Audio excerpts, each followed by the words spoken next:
শোকাবহ রাত পার করেছি এবং আমাদের দেশ গড়তে জুলাই পদযাত্রা আজকে এই পর্যায়ে এসে শোভাযাত্রায় পরিণত হয়েছে। প্রিয় জাতীয়বাসী, আপনারা জানেন আপনাদের মাটিতে কতজন মানুষ শহীদ হয়েছে এবং এই শহীদের মায়ের আত্মনাদ আপনারা সকলেই শুনেছেন এবং এখনো শুনে যাচ্ছেন। বাংলাদেশের এই উত্তর মাটি শহীদদের রক্তে রঞ্জিত।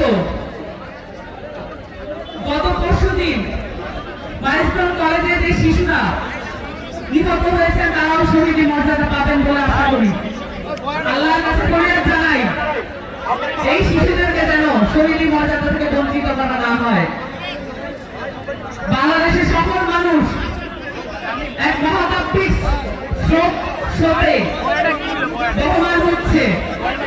এই স্রোত খুব কম সময় চলে যাবার নয়, কারণ আমরা যখন দেখি আমাদের সেনাবাহিনী এবং বিমান বাহিনী অকার্যকর ভূমিকা বিভিন্ন ক্ষেত্রে, তখন আমাদের মনে প্রশ্ন জাগে এই বাহিনীকে আমাদেরকে নিজেদের করে গড়ে তুলতে হবে।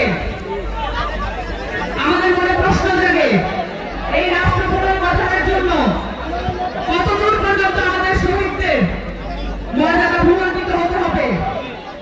আমরা দেখতে পেয়েছি এই অন্তর্বর্তীকালীন সরকার জুলাইয়ের অভ্যুত্থানে 2000 শহীদের দায়িত্ব নেয় নাই, তাদের পরিবারদের দায়িত্ব নেয় নাই। এবং এই কিছুদিন আগে আমরা দেখলাম মাইলস্টোন কলেজে যে শিশু শিক্ষার্থীরা নিহত হয়েছেন, সেই শিশু শিক্ষার্থীদের এবং যারা আহত হয়েছে তাদের চিকিৎসার জন্য সাহায্য চাওয়া হচ্ছে সরকারের পক্ষ থেকে। আমরা বিস্মিত হয়ে লক্ষ্য করি একটি অন্তর্বর্তীকালীন সরকার এমবাসি ব্যাকআপ নিয়ে নিজেদেরকে একটি নির্বাচনকালীন সরকারে পরিণত করেছে এবং এই সরকারের কোনো ধরনের দায়বদ্ধতা নাই বাংলাদেশের জনগণের প্রতি।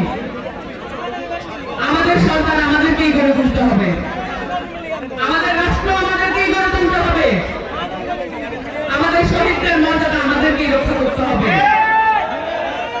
বাংলাদেশ রাষ্ট্রের বাংলাদেশের প্রত্যেকটি ইঞ্চি মাটি শহীদের রক্তে রঞ্জিত, এটা যেন আমরা ভুলে না যাই।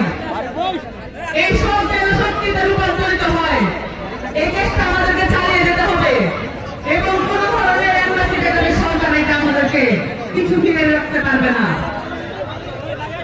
আমাদের সরকার আমাদেরকে পুনর্নির্মাণ করতে হবে এবং আমাদেরকে এই রাষ্ট্র পুনর্গঠন করতে হবে।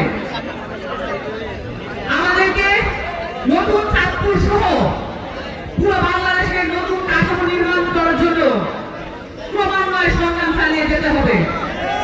আপনাদের কাছ থেকে এই প্রতিজ্ঞা নেওয়া ছিল, তাই শত বাধা উপেক্ষা করেও আপনাদের সামনে উপস্থিত হয়েছি। আপনারা আশা করি আমাদের যে সংগ্রাম আছে সেই সংগ্রামে আপনারাও একাত্ম বোধ করবেন এবং আপনারাও আমাদের সাথে থাকবেন। সকলকে ধন্যবাদ।